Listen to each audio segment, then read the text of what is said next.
একটা প্রশ্ন হইল গিয়া যে কিছু কিছু মানুষে বিশেষ করে আমরা যুবক, শিক্ষিত যুবক যারা, তারা মনে করে আমরা যে সমাজে বসবাস করি আর যে সমাজের নিয়ম আছে, যে নিয়ম নীতি আছে এবং যে দেশের যে নিয়ম নীতি আইন, ওগুলাও যথেষ্ট। আর ধর্ম, কর্ম, ধর্মর নামে আরো বাড়তি কিছু নিয়ম মানা, এগুলা তো আসলে আমরা লাগি জবর হয়ে যাব, এটা আর দরকার নাই। এই বিষয়ে কিতা হইবা? আলহামদুলিল্লাহ ভাই, অনেক গুরুত্বপূর্ণ একটা প্রশ্ন করছেন। এই প্রশ্নের উত্তর হইতে পারে অনেক মানুষের চোখ খুলতে পারে। তাই আমি আশা করি ইনশাআল্লাহ সবে লক্ষ্য করিয়া শোনার চেষ্টা করবা।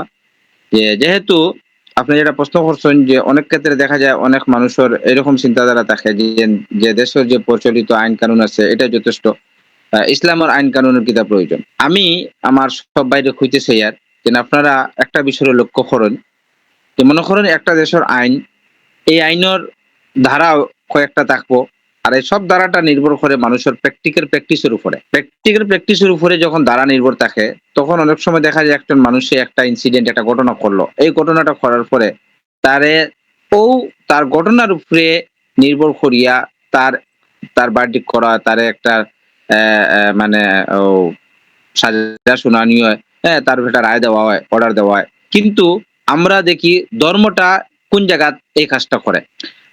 আপনারা বিশ্বাস করুন, একজন মানুষে একটা ঘটনা করতে হইলে, দুর্ঘটনা করুক আর সুঘটনা করুক, খারাপ কাজ ভালো কাজ, একটা খারাপ কাজ করার আগে মনে করি নেন একটা মানুষ মার্ডার করতে চাইছে, একটা মেরে রেপ করতে চাইছে, প্রায় সময় দেখা গেছে একজন মানুষ একটা খারাপ কাজ করার আগে হে তার মনে মনে, তার ব্রেইনে অনেক চিন্তাধারা করে। একদিন, ২ দিন, ৩ দিন, ৫ দিন, ১০ দিন, মাস দিন, ২ বছর, ৫ বছর চিন্তাধারা করিয়া, তার মনে মনে চিন্তা করিয়া তার পুরা প্রোগ্রামটা সেট করে করিয়া হে ২ বছর প্রোগ্রাম করিয়া শুধু ২ ঘন্টায় হে ঘটনাটা করে। এই হিসাবে দেখা যায় যে একজন মানুষের একটা অ্যাক্টিভিটির উপরে কমপ্লিটলি নির্ভর করে তার ইন্টারনাল অ্যাক্টিভিটির পার্সেন্টেজ বেশি এক্সটার্নাল অ্যাক্টিভিটি থেকে। যদি একজন মানুষের ইন্টারনাল অ্যাক্টিভিটির উপরে যদি কোনো আইন, ল যদি বানানো হয়, লরে যদি এস্টাবলিশ করা হয়, তাহলে মানুষ সবচেয়ে বেশি সেফ থাকবো এক্সটার্নাল অ্যাক্টিভিটির উপরে আইন বানানির থেকে। যেমন একজন মানুষে মনে মনে চিন্তা করলো আজকেও মানুষটারে হেকিতা করতো, টগাইয়ে খাইতো, কিন্তু হে টগানি যাইবার আগে হে আটিয়ে যেতে যেতে চিন্তা করে, যদি আমি আটিয়ে যেতে যেতে চিন্তা করে আল্লাহ নবী সাল্লাল্লাহু আলাইহি ওয়াসাল্লাম কইছেন মানুষের যদি খারাপ চিন্তা করে করিয়া খারাপ চিন্তা ছাড়ি দেয়, হে কাজটা না করে তে তারে নেকি পরিণত করে দেওয়া হয়। আর যদি খারাপ কাজ করে, খারাপ চিন্তা করিয়া গেতে তার অতা ক্ষতি হইব, হতা ক্ষতি হইব, এগুলা শরীয়ত অনেক জিনিস আছে।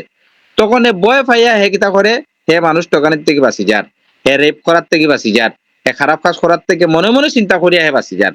মনে মনে চিন্তা করিয়া যখন একজন মানুষ বাঁচি যার গিয়া আল্লাহর বয়ে বাঁচের, হ্যাঁ, আখারাতর বয়ে বাঁচের, জাহান্নামের বয়ে বাঁচের, তখন দেখা গেল শতকরা ২০% মানুষ আল্লাহর বয়ে, জাহান্নামের বয়ে নিজরে তারা খারাপ কাজ থেকে বিরত রাখেন।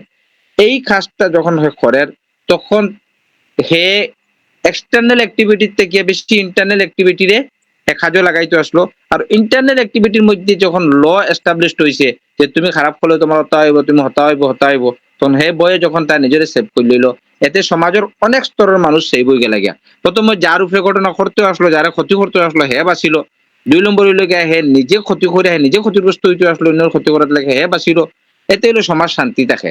এতে বোঝা গেল যে এক্সটার্নাল অ্যাক্টিভিটির থেকে ইন্টারনাল অ্যাক্টিভিটির জরুরত সমাজও বেশি। এটা ধর্ম ছাড়া আর কোনো জিনিসে করতে পারে না। আজকে আমি খারাপ কাজ করি আর আমি নিশ্চিত এই খারাপ কাজ আল্লাহ দেখরা কাল এর এই খারাপ কাজের সাজা স্বরূপ আমার খালকে আমার সমাজের ভিতরে আমার বাড়িঘর, আমার নেনা বাচ্চা বেটি, আমার ঘর দুয়ার কোনো ক্ষতি হয়ে আমার অসুবিধা হইতে পারে, নাইলে আখারাতে গিয়ে আমারে জাহান্নাম জ্বলা লাগতে পারে, তখন আমি ছাড়ি দিলাম। তো গতিকে যত সময় না পর্যন্ত একজন মানুষের পরিপূর্ণভাবে আল্লাহর বিশ্বাস আনবো না, এই সমাজের ২০% মানুষে সমাজে শান্তি হইতো না। আজকে শোনা একটু মা পাইয়া আমরা এত লই না মানুষ দেখিয়া, মানুষ না থাকলে লইলাই এত, কিন্তু ওই জায়গায় যদি আমরা চিন্তা করে দেখি, আমরা সব চিন্তা করি আল্লাহ দেখতরা, তাহলে তো লইতাম না। আজকে যারা বিশেষ করে যারা পুলিশ প্রশাসন যারা আছে, আপনি চিন্তা করে দেখবা ২০% যতটা ক্রাইম হয়, যতটা মানে দুর্নীতি হয়, যত জায়গাগুলো এগুলোর পিছিয়ে পুলিশ প্রশাসন হাত থাকে অনেক সময়। যারার কাছে দায়িত্ব দেওয়া হয়েছে সমাজের রক্ষা করার, তারা অনেক সময় দেখা যায় এটার মধ্যে জড়িত, তাহলে সমাজের খেয়ে মুক্ত করতো। যদি তারার ভিতরে যদি আল্লাহর ভয় থাকতো, ও দেখা আল্লাহর প্রতি বিশ্বাস থাকতো, তো তারা খারাপ কাজ করলো না, সমাজটা সেফ থাকলো না। যার কারণে যত সময় না পর্যন্ত একজন মানুষে আল্লাহর প্রতি বিশ্বাস স্থাপন করবো না পরিপূর্ণভাবে, সমাজের বেশ শতাংশ মানুষের সমাজে শান্তি হইতো না। হইতে পারে একজন মানুষে আল্লাহর বিশ্বাস না করে হ্যাঁ সমাজে চলে যেতে পারে যেসা হলে, কিন্তু আরেকজন মানুষে তার চলারে ডিস্টার্ব লইতে পারে। গতিকে সব মানুষের প্রয়োজন হইল গিয়া আল্লাহর বিশ্বাস রাখা। আর ইসলাম সমাজ শান্তি পাওয়ার একটা মাধ্যম হইল গিয়ে, সবচেয়ে বড় হইল গিয়ে ইউনিটি ব্রাদারহুড, যেটা ইউনিটি ব্রাদারহুডের প্রমাণ 5 ওয়াক্ত নামাজ পড়িলে সব মানুষ একখান হইতরা, জুমার দিন আস্তা গাঁও একখান হইতরা, ঈদের দিন বড় একটা এরিয়া একখান হইতরা, আর বছরে একবার গিয়া হজে গিয়া পুরা ইউনাইটেড ব্রাদারহুড, ইউনিভার্সাল ব্রাদারহুড হিসাবে গিয়া একখান হইতরা। এই যে ইউনিটি, যেটা এটা সমাজ ও শান্তির লেগে খুব জরুরি। আর এটা একমাত্র ইসলাম ধর্মের মধ্যে আছে। আর এটা হইলো হাতে কলমে প্র্যাকটিস করে ইসলামে দেখাই দিছে। আমি সবার কাছে রিকোয়েস্ট করি, যারা এলা কোনো সন্দেহ থাকে, কোনো কনফিউশন থাকে ইসলাম লইয়া, আপনার একটা প্রশ্ন আপনারা কমেন্টে লিখতে পারেন, ইনশাআল্লাহ আমরা চেষ্টা করবো আপনার উত্তর দেওয়ার। যদি কোনো সন্দেহের কারণে আপনারা ইবাদত থেকে বঞ্চিত, কোনো শর্মর কিচ্ছু না, আপনারা কইতে পারেন, নাম আপনারা হিডেন রেখে কইবা, আমরা চেষ্টা করবো উত্তর দেওয়ার লাগে ইনশাআল্লাহ, যদি প্রশ্ন থাকে। জাযাকুমুল্লাহ খাইর। জি জি, খুব সুন্দর আনসার। আমরা প্রোগ্রাম